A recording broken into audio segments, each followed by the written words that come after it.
Yes, who's this? Me. Oh, for me, how you doing, man? All right, hold on, y'all. I'm live. Hold on. Hello, successionaires, and welcome to the national TV and conference call talk show, The Road to Success. I'm your host, Professor William Murray. And as always, the God in me blesses and greets the God in you. The show, The Road to Success, is all about you and it's for you. I have a guest today, and we had a request for people that with this type of information for this time of the year when kids are trying to, get themselves together so they can go to college or get ready for their next year in high school. Just to give you a chance to give your opinion on any topic. The show is for you. It's all about you, y'all. This evening show. Let me do this. Is entitled Empowerment Through Education. The brother I have online right now, what I'm trying to say what's going on. The brother I have online right now is Andre Nottingham, an innovative visionary executive with expertise identifying funding, which increases program operability and success. Extraordinarily successful and effective academy of professional harnessing 25 plus years expertise in leadership and delivering complex solutions with optimal results. Keen acumen in grants, student development, and affairs, new business development, operations, finance services, and policy development. Demonstrated success in nonprofit spaces and stakeholder relationships, adept in diversity and inclusion principles, view challenges as opportunities. His areas of expertise are leadership, nonprofit, academic advertising principles, financial services, communication, emotional intelligence, policy and procedures, business operations, student organization, grants, strategy planning, student development. How you doing, my brother? Good evening, Brother Murray. How you doing? How's everything? Oh, man, everything is fantastic. If I'm doing any better, brother, I have to be you. But I want you to keep checking your site just in case, your emails, just in case they come up and you can come live on screen. Will do. Okay. Will do. But tell us all of these areas of expertise. Break all this down, man, and tell us more about you in a little synopsis. Yeah. Let me give you a little quick synopsis real quick.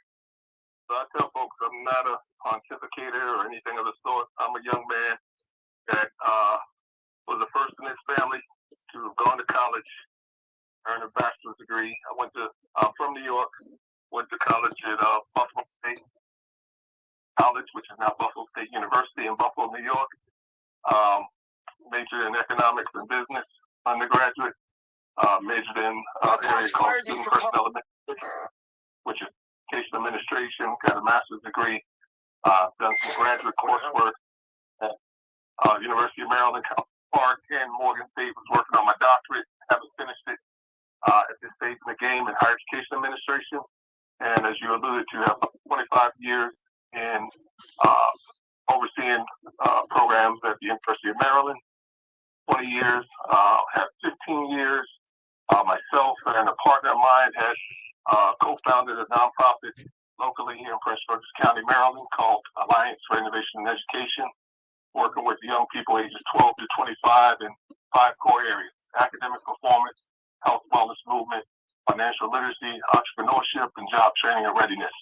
So those are the areas that we felt were gaps that young people needed some insight and perspective to help them to connect into adulthood as to what it is that they were trying to do with their lives, what careers they were trying to pursue, and so forth and so on. The other thing is I acknowledge that college is not for everybody. Everybody doesn't need to go to college. But we work with young people in that regard. There's skilled trades, CTE, what they call them, career technical education in the public school systems. So if one wants to become a barber, electrician, plumber, technician, any of that stuff, those avenues are available for young people to pursue and earn some good wages. And I know that we have some local unions will bring young people in with high school education, making about $22 an hour with benefits, training them in skills. So that is a vital avenue also available. So that's the kind of background that I bring to the table.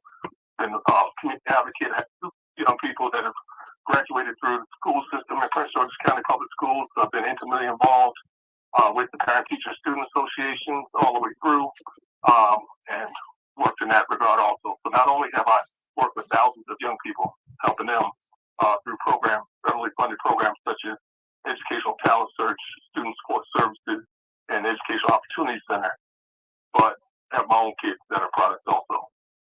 So you're the person that people need to talk to if they're planning for a better education, a higher education, whether it's high school or college. Am I correct? Yes, sir. Or planning for what they're trying to do after high school if college is not the option. Okay. Now, I'm going to kind of turn it over to you to educate them on what it is they need to do, even when they come and see you, but what the steps are for them to get what they want in order to get into the schools, the colleges, and success without headaches. Yes, sir. So I would say this, I start here. The keys, if you want to break down, one's education path. So from pre-K through 8th grade, the focus should be on parents helping their young people to find out what their interests are, what their passions are, what their hobbies are, what their interests are. And then also to have some sense of what impact that they would like to have on the world. So those are the things. So how do you do that? Well, you expose young people to a variety of different things, all right? But before you do that, you have to get down to the fundamentals of when it comes to school, pre-K through 8, what should be the focal points? Reading is a basic skill.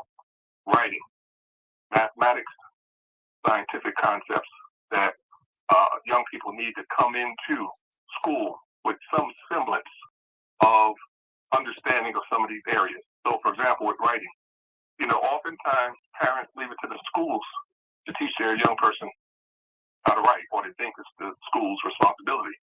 Well, even if a kid is 3, 4 years old in pre-K, 5 years old, kindergarten, some of that training should be happening at home. And if it's not happening at home, then the community needs to figure out how do we fill that gap for individuals that may come from a broken household or be challenged at home or otherwise. So those are some of the things that, we need to kind of make sure that we focus on. For example, churches, faith communities, Sunday school should and has been a vital link, from generation to generation, of Black folks kind of making their way through education when we didn't have the means to be able to do so. I think we've lost some of that.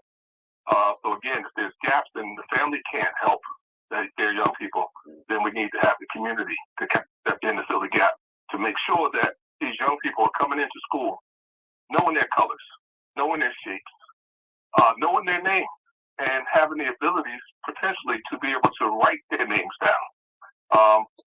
So there's a number of different ways. I'm not going to take the time to kind of talk that through, but those are some of the basic skills that we need to make sure that our young people are coming into schools, with some sense of preparedness for. We need to start teaching our young people, how to write, even if it's, pre-K to scribbling, just the fact of the process of going through how do you hold a pencil, how do you write, things of that sort, using all kind of different, vehicles and mechanisms to be able to teach that and kind of work from there. So I think what happens is oftentimes, folks complain about the school system And yes, school systems are challenged in a number of different ways, but, that first parent or that first teacher needs to start at home. And it's like I said, if the home has challenges, then the community needs to step in to fill that gap to make sure that there's avenues available for all young people, to be able to have some exposure to the things that they need to be able to be prepared to step into school prepared and ready to learn. So without those skills, if you don't know how to read going into kindergarten and first grade, then that puts you at a disadvantage because reading is comprehension, reading is processing, reading is understanding, reading kind of opens up the world, to a young person to be able to start to understand what's around them and to see what's in writing. If you can't write, then that doesn't allow you to be able to communicate your thoughts, your ideas. Right. So again, that's the basic skill that a young person needs to have. And then math. That's a fundamental thing that every aspect of life entails math. Brother, that's where when like you're saying, where it takes a village to raise a child, because they've got to have somebody to go to, because they don't know. And today, man, I find how little my clients know how to get and what to do from the beginning. And so, kids in school are going to be, with everything that and the peer pressure that's on them, they're going to be very, very confused because that takes a lot. Now, my son has been out of college for over 10, 15 years. But I know how much trouble and hassle we went through and what we had to go through to get him into the college he wanted. And he didn't have a big idea. He knew which college he wanted to go to, but probably outside of that, he didn't know much. Absolutely. I would say this. My kids are fortunate. Their mother's a teacher, but, for example, growing up with them, we have placemats that have states and capitals. I'm looking at it right now. So if we were able to see on television, so breaking down for them, states and capitals. So this is sitting in front of them on the table. That's just one. We had presidents and vice presidents. We had, different words, spelling wise. We had a bunch of different placemats that were sitting in front of them. So anytime they come to the table to sit down and eat, it's not that we need to drill it over their head, but just the exposure of seeing something. So therefore you can quiz them at any given time to say, hey, what's the capital of such and such state? And then again, there's something, for memory's sake, the fact of kids being drilled and understanding. I tell folks there's something called a rule of 10,000 hours.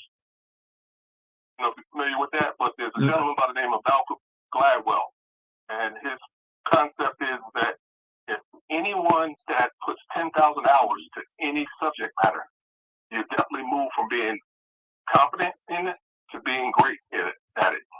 So anything that reduces 10,000 hours. Now, what happens is with our young people in the community, they normally apply that to athletics. Yeah. You know what I'm saying? Yeah, I do. So think about this. 8 hours a day, 5 days a week, 52 hours out of the week, 4.8 years equals 10,000 hours. So you see young people outside playing sports to that extent. How often is it that they're applying themselves to schoolwork or even any concept of school material? You're right, because you see kids. Now, I was talking to his father this summer, whose son couldn't be no more than 8. And he has him out there 2 or 3 hours a day practicing basketball. And I asked him, I said, man, what else do you have him doing? He said, man, that's all I want him to do is play basketball. He's going to be, I said, what's going to happen if he blows a knee, breaks an ankle? I said, you got to give him alternatives, man. You got to have a plan B. But that's his father. That's the way his father was thinking, which is at a greater disadvantage for the child. Because that means, what is he doing for him in school if all he's teaching him is to be a professional ball player and he's about 8 years old? Right. Absolutely. And it shouldn't even be a plan B. It's just a balance. There needs to be a balance. Yes, okay? Well, yes. So there's nothing wrong with playing sports being dedicated to that. But the same way that you're dedicated to the sport should be the same way that you're dedicated to schoolwork. You know what I'm saying? Yes. So the same emphasis and the same focus should be applied to school concepts. And I think oftentimes what happens is our kids come into school not being equipped. So think about it. With any subject matter, there's rules, right? Yes. So with math, for example, 4 rules of math are addition, subtraction, multiplication, and division. Yes. Right? So that's got to be the foundation. So a table has 4 legs, right? It does. So the 4 legs right there as it relates to someone understanding mathematics. You got to understand addition, how that happens. You got to understand subtraction. You got to understand multiplication. You got to understand division. And then the other side of that, there's an inverse relationship between addition and subtraction, multiplication and division. And a young person needs to understand that. So hopefully, they can see the concept if they understand what the rules are. Now, with what you do at the University of Maryland, what do the students need when they come see you? Well, I've shifted in function. So I used to direct a program called the Educational Talent Search Program, which is a federally funded program, and it serves primarily low-income, first-generation populations. And what it does is it provides individuals with the information and the knowledge that they need to have to be able to help them to plan for education beyond high school, and in most cases, pursuing college. So we would work with young people. We provide tutorial services, after school. The program worked in like 10 high schools locally, but these are national programs. They're throughout the country, and every state in this country has federal TRIO programs. So this is just one of many resources that are out there for young people to tap into that helps them to connect the dots. They work with, the Talent Search Program works with young people middle school through high school. And there's a whole series of programs that will work with the young person once they get to college. And then there's called the Student Support Services Program. There's a program that works with students that are in college looking to go to graduate school and to pursue a PhD called the Ronald E. McNair Post-Baccalaureate Achievement Program. And then there's a program called Upward Bound. There's a program called Upward Bound Math Science for those young people that are interested in STEM areas. So those are just some of the different programs. I tell folks there's a variety of different pre-collegiate programs and initiatives that are out in any school system. There's programs called College Summit, for example, works with young people. There's a program called College Track. I could go on and on and on about the variety of different programs that are out there that are available to help young people to fill the gap with information that may not have that knowledge or insight to be able to go from there.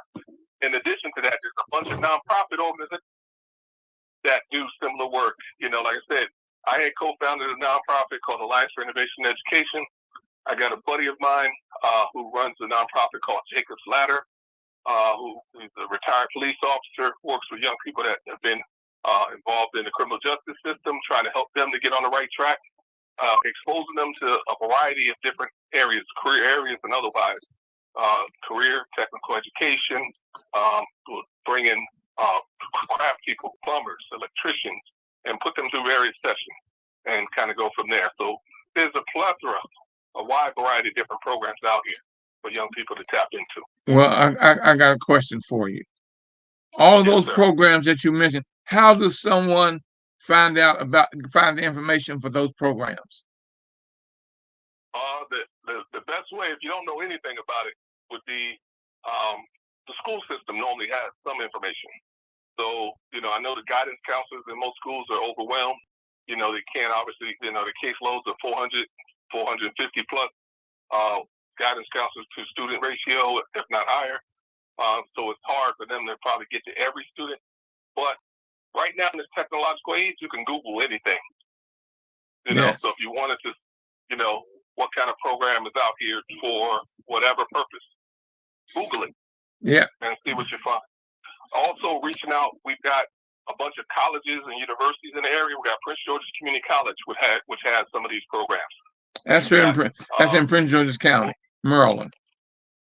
Yeah, so I'm saying one could do that anywhere in the country. So most areas, there's a community college that's local in that community. You can reach out to the community college to find out. you can reach out to local colleges and university in your area also, in addition to the public school system, to find out what's out there. As it relates to nonprofit, most of the states have, a listing of nonprofits throughout the state.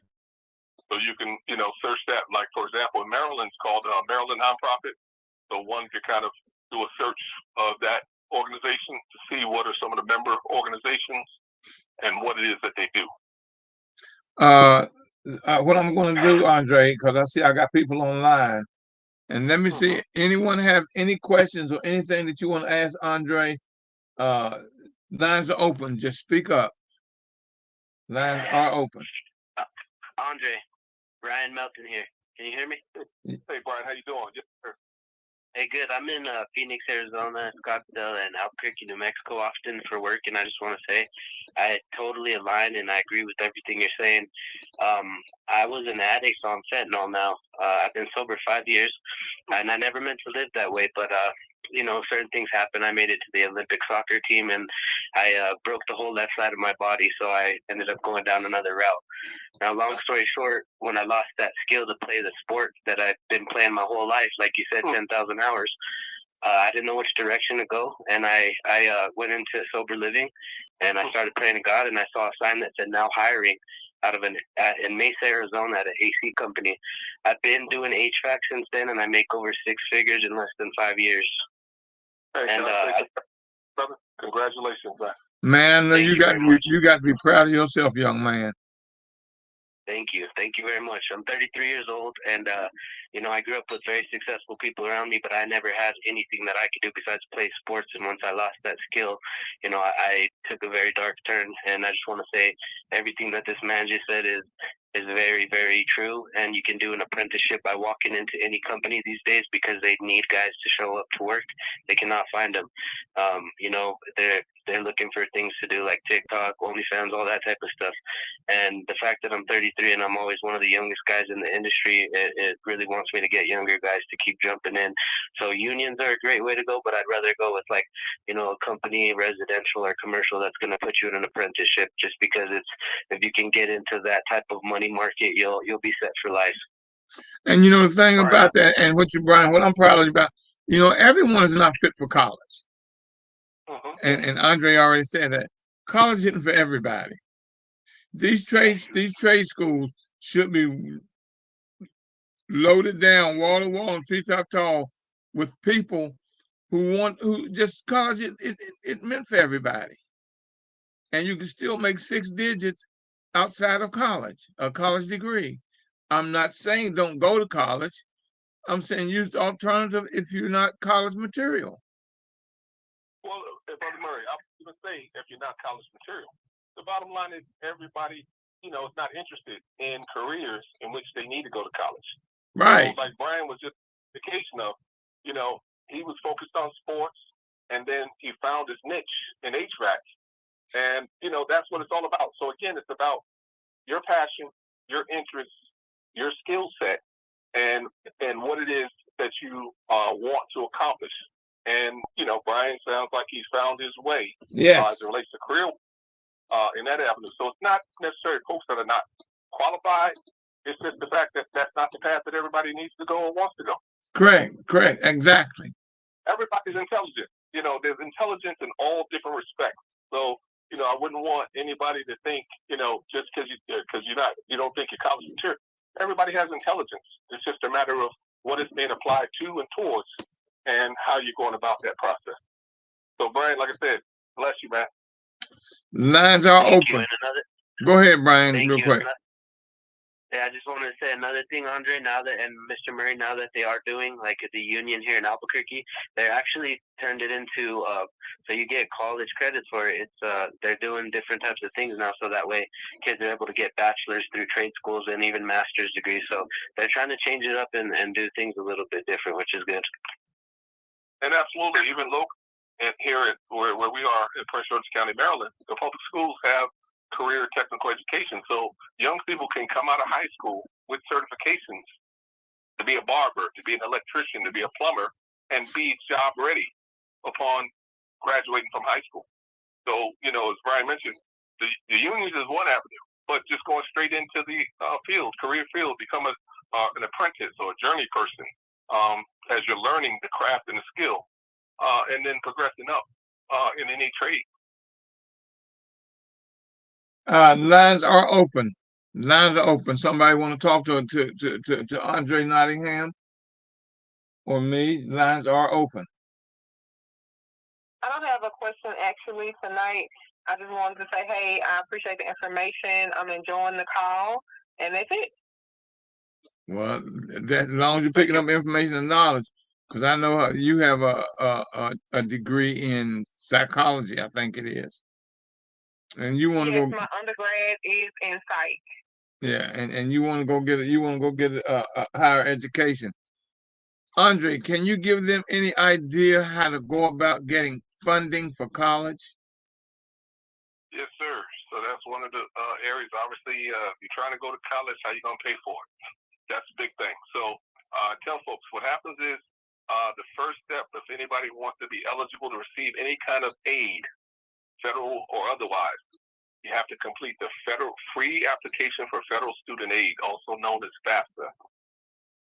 So you complete that, and what it does is it asks you questions about. So if it's a young person, then it's the young person and their parents that have to complete that form. If you're an adult learner, then it's you that are completing that form for yourself. And basically, it kind of extracts, your income, things of that sort, and then it produces something. Well, what happens is it factors something called cost of attendance. So how much does it cost to attend the school that you're trying to go to, so forth and so on. So tuition fees for young people, room and board, and there's transportation. There's all kind of other factors that comes into play as to what the cost is to go to school. So that's what the cost of attendance is. When you complete the FAFSA, it produces something called the expected family contribution, EFC. So what they do is they take the cost of attendance, they subtract the expected family contribution because the federal government expects that family is going to contribute something towards the cost of the education, and then that produces something called financial need. And then that is what financial aid offices at colleges and universities utilize to figure out how much aid and what types of aid somebody's eligible for. So the lower that one's income is, the more aid, need-based aid that one is eligible for. All right. So there's need-based aid, there's merit aid, and I tell people outside of the household, there's 4 primary sources of financial aid. Number 1 is the federal government. So again, remember I said the first step is you have to complete the FAFSA in order to be eligible for any type of financial assistance. So once you do the FAFSA, some of the things that you'll list at, different schools, colleges that you're interested in, you could always add in additional schools if, you change your mind or anything of that sort. But they're looking at your income information that kind of helps to figure out what kind of aid and what type of aid. So the federal government, outside of the families, federal government is number 1.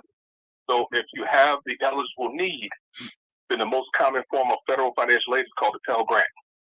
All right. So the Pell Grant, there's a certain dollar amount that is available. I'm not sure what the latest figure is on that, but you can Google search Pell Grant and look up the eligibility. It tells you based upon your household income what one would be eligible for as far as with the Pell Grant. That's the federal government. Then the federal government also administers student loans. So we all know about and heard about, stories about student loans, but that is another way and another avenue to be able to help pay for the cost of school. The second one is the state that you live in.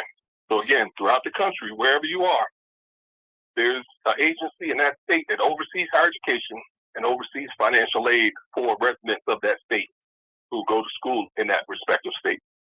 All right. So there's a variety of different programs throughout the country, depending upon the state that you live in, but there's aid available at the state level to be able to help pay for the cost of school. Then the third one is the institution, the college that you decide to go to. Different colleges and universities have financial aid that they offer to students, and it depends on, a number of different factors. Some have merit aid, which is based upon your grades and your GPA, things of that sort, and other accomplishments. And then they have need-based aid.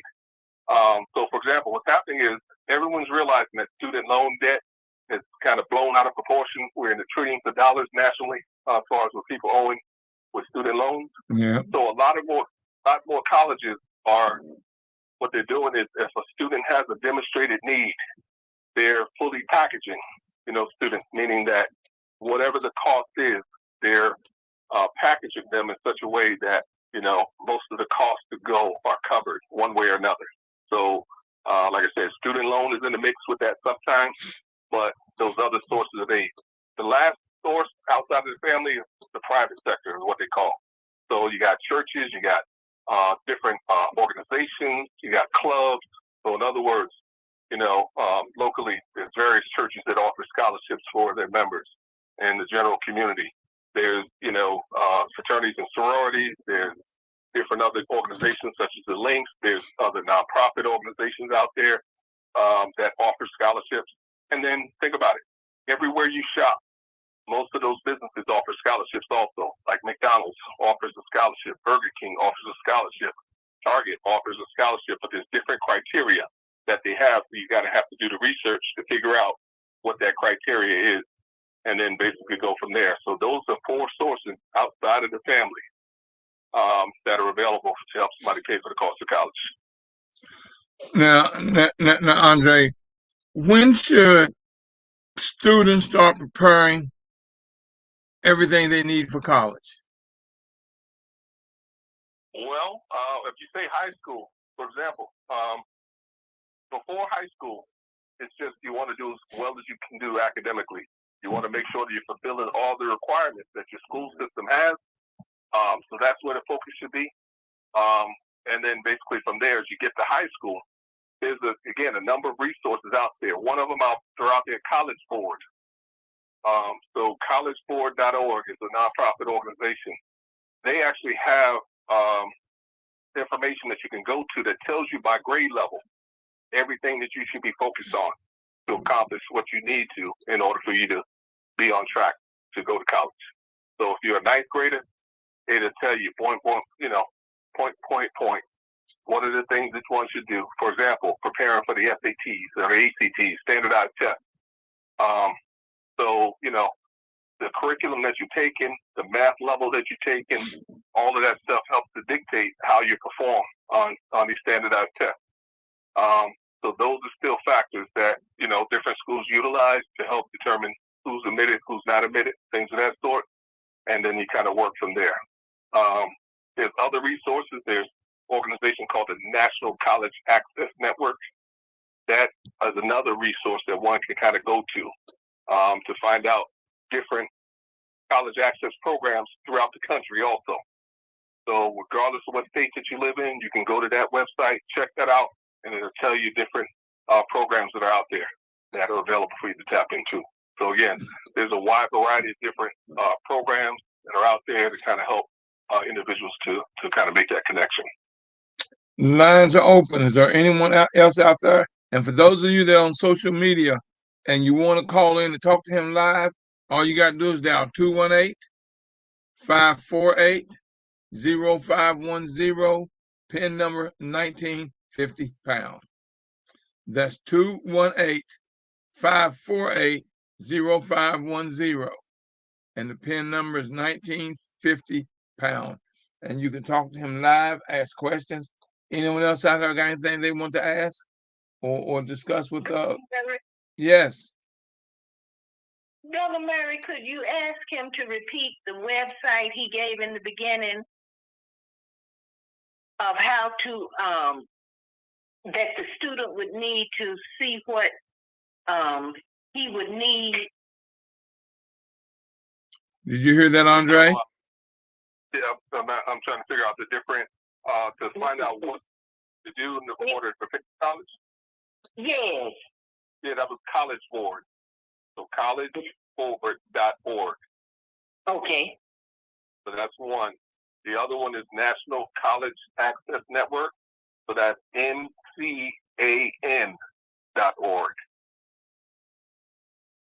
Thank you. Yes, ma'am. So any of those names that you hear, you could just write down the name, and then you could just Google search them, and then they'll pull up some information on that. and then you'll be able to come to their website and then really dive into the information. And then also you could just in the Google search type in college preparation program, and then that'll pull up a whole bunch of things also. And let me tell y'all the great thing about tuning into the show, The Road to Success. You can watch this show again. It's on YouTube. All you got to do is go to youtube.com/MrWMurry. That's youtube.com/Mr. W. Murray, MrWMurry. And you can watch this again as many times as you want. It's also on my Facebook page at facebook.com/W. Murray, Murry. And here's the thing. I'm bringing you people like this brother, this beautiful brother, to give you information. Now, what y'all got to learn to do is get them to tune in. Like they said, you can lead a horse to water, but you can't make them think. The horse said, "Well, you know that you can give them wisdom and knowledge, but you can't make them think." Well, we're giving you the wisdom and the knowledge. Why you don't have them tuning in with you, listening and learning? Because down the road, they're going to need this. So it's up to y'all whether or not you're going to use the information, because we all have family members that want to attend college or get a better education or get a trade where you can make 6 digits. It's out here for you. We can't make you, but it's here. And I keep asking y'all, why don't you bring them on with you? Have them listen. Every week I'm giving you 1 or 2 guests, experts in specific field. And I advertise this and advertise this and advertise this about Brother Nottingham coming on, going to give you the information you need.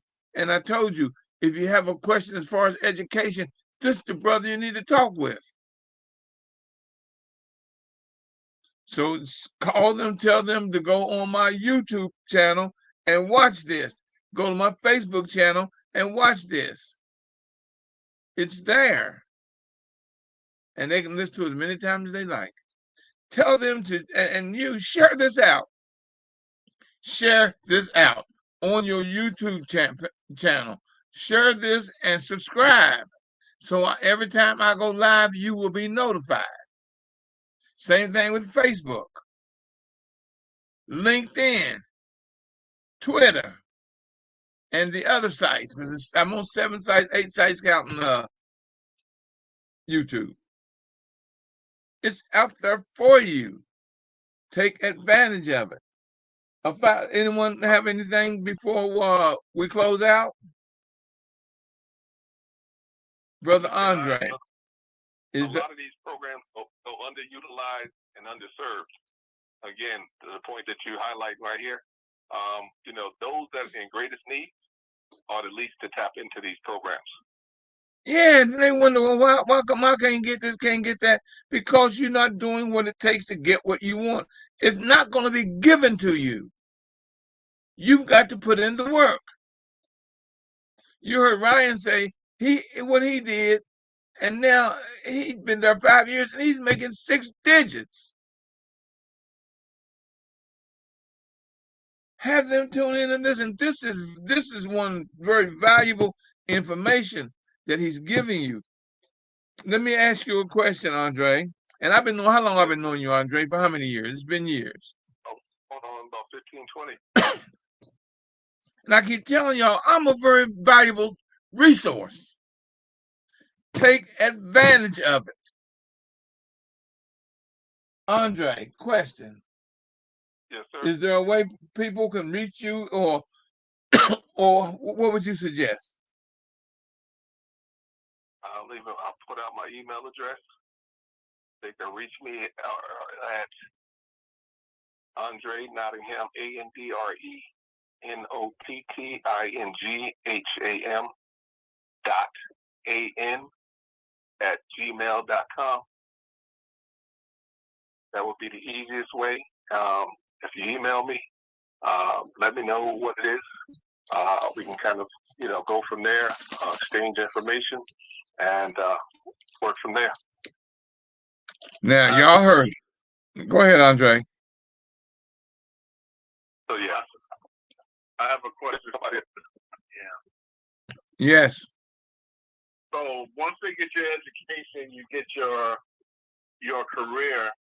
Talk a little bit about the need to prepare for the second stage of life, which is retirement. Absolutely. And having the correct financial literacy, financial education, so that is a smooth transition. Because I believe that's a problem in our community also. Absolutely. Let me tell you, that's a good, rather good friend of mine there. We are growing and have been growing together as it relates to financial literacy. Both coming from backgrounds where we didn't or weren't exposed to a number of different things.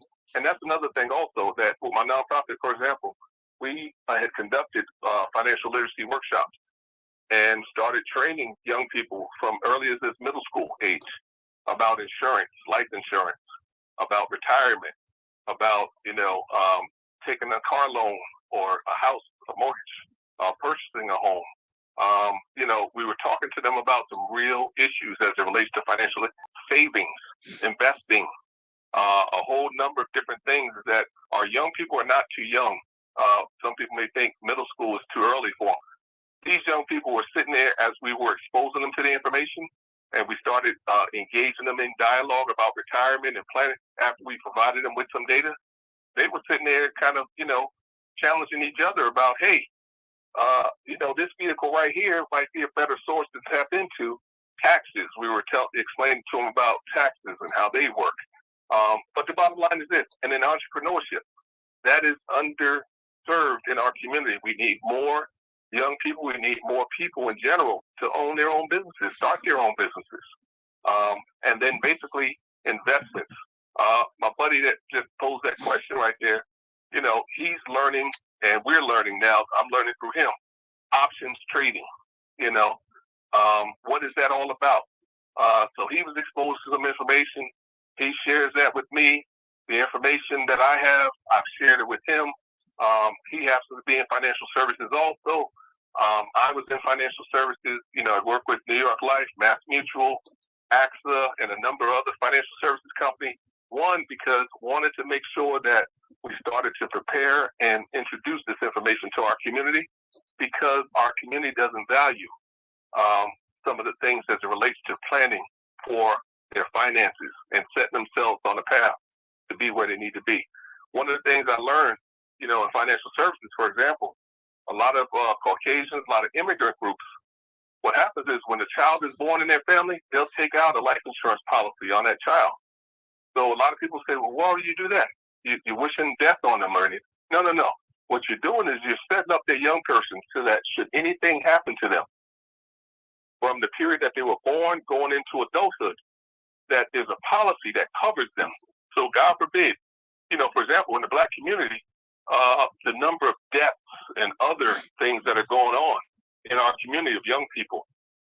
Imagine, and this is somebody posed this, if everybody in the community had a life insurance policy on them.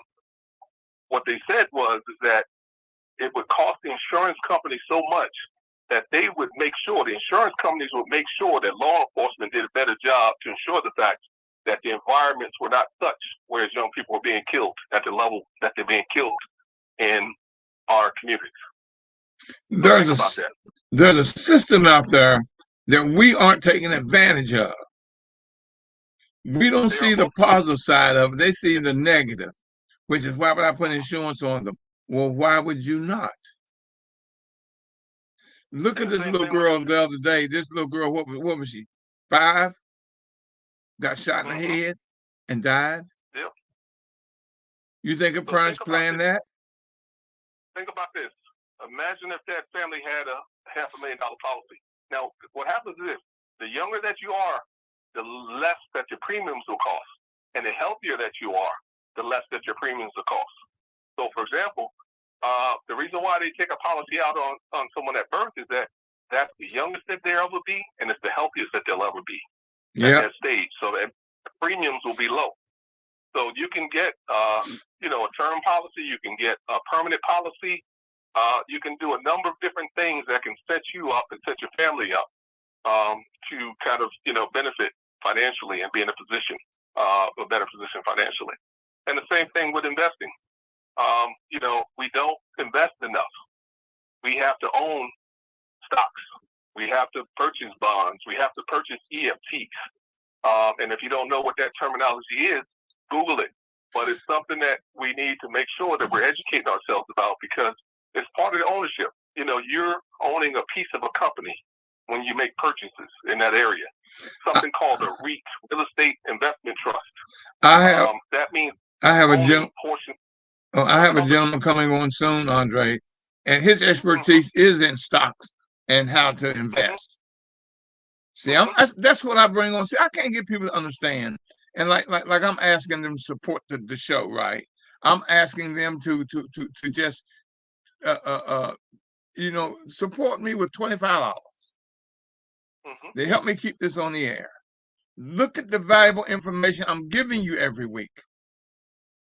And I can't get them. I mean, I'm not getting the donations I should be getting. $25.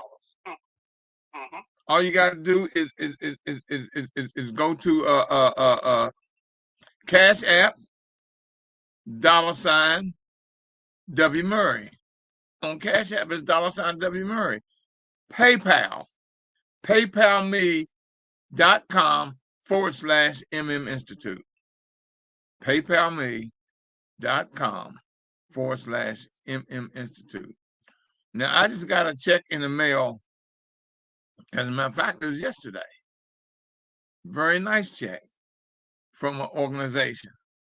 Send it to P.O. Box 47438, District Heights, Maryland 20753.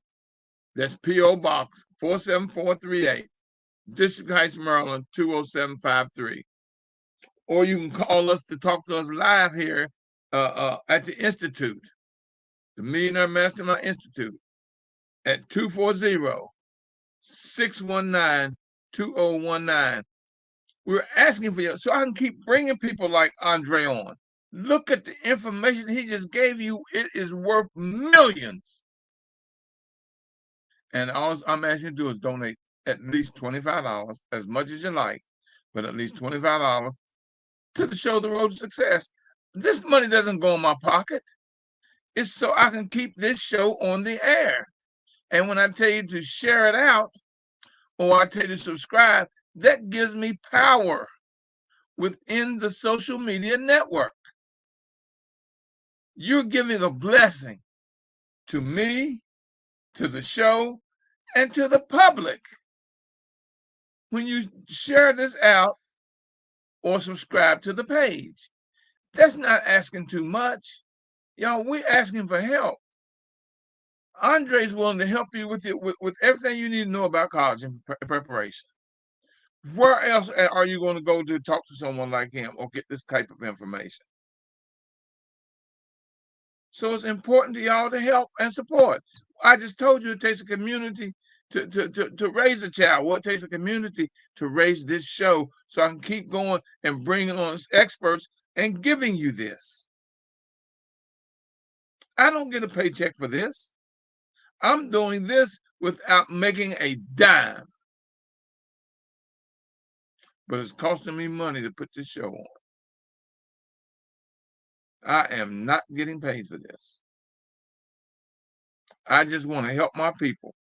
I swear this is about my purpose. God's purpose gave me the purpose of helping my people and give them the knowledge and information they need. That's why I brought this brother on. Talk to him, Andre. Indeed. You know, again, you got folks out there, for example, Roland Martin. You know, he says we got to stop complaining and stop begging people to cover us in the news and otherwise. So he has this podcast. Brother Murray is doing some invaluable stuff here, you know, as far as, like you said, bringing the different speakers to you. That, you know, that information is invaluable in and of itself. And if you just partake in some of that information, it's designed to help you to do what you're trying to do. And valuable information. as valuable as this is, it's as much a needed. I'm feeling a purpose and a need. I'm not gonna be around long, y'all. I'm not saying on the air, but my age, how many more years you think I got? So y'all better come along and help me keep this and give me and support me in the show and just give a little $25. You can give $100. Although the donation this brother just sent me was larger than that. But he saw the value in what I do and what I'm giving. And I truly, and he told me, he says, man, you ain't even got to announce that I gave you this. He said, this is from the heart of my company to help my people. That's what the letter said that he wrote, the note. And Brother Andre, I got to bring you back again, man. This was some heavy stuff that you put out there. Absolutely. There's multiple tiers to cover. So definitely be more than willing to come on back. Well, I'm going to have you back on probably within the next 2-3 months. All right, brother. And you're going to be a constant on the show. Because what you gave, man, is very valuable. Now, people, let people know about the show. Let them know they can go and listen to this again. You can go listen to this again. Andre, my brother, I'm gonna tell you, and because I gotta. You want anything you want to say in your closing, Andre? I would just say this, brother. Thank you for doing what you've been doing for the numbers of years that you've been doing this. Like I said, you've been empowering the community. And 12 years. 12 years and over 1,000 shows. Oh yeah, not a lot of people are selfless to give of themselves. A lot of times everybody's looking for the buck. Not saying that you should not be receiving, but the bottom line is you've done it from the heart all this time, and you can't just operate with your heart all the time. And you need support. It's from my heart and my pocket. Absolutely. So no, bless you, and keep walking in your path, brother. You know what, man? I love doing what I'm doing. I was speaking with a group today, and they asked me so many questions about the show tonight. And I'm looking, and I didn't get a question from none of them. And I know some of them are on because I see 2 numbers that I recognize. Mm-hmm. And there's a lot of people tuning in. It is a lot.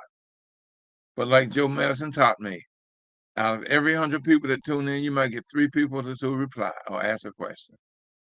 Absolutely. Out of 100. Good, brother.